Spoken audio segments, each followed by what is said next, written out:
昔はいっぱい寝台列車って走ってたんですけど、さっきも言った通りこの1本のみになって、いやーもうこれもなくなったら寝台列車乗ることないなと思ってて、乗りたいなと思ってるんだけど、この前ねたまたまネットで申し込んだらどうなんだろうと思ってね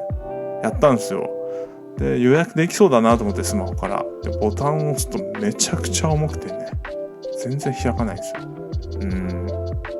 やっぱり緑の窓口で予約するしかないのかな。しかも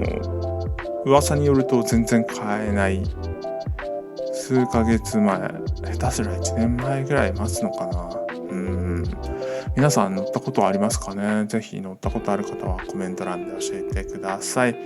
いやーいつかは寝台列車乗ってみたいな。